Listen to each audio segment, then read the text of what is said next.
Hi, I'm Joe Lample, gardening expert and host of the Joe Gardener Show podcast and the Online Gardening Academy, here with another DIY gardening project. So what are those 4 important steps to having a weedless garden? Well, here they are as I learned in my visit to Lee's own weedless garden. Number 1, no tilling of the soil, ever. It sounds crazy, but Lee maintains that it just destroys the soil's natural structure and kicks dormant weed seeds up to the surface, where they'll now get sun and air and water and turn into weeds.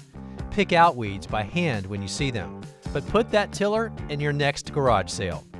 Number 2, make strict designations between planting beds and walking areas.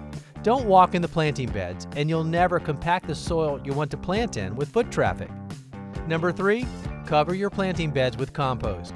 Organic matter feeds the soil, which feeds the plants, and a top dress layer of it keeps those nutrients right at the level where most roots are anyway. And number 4, use drip irrigation in your beds.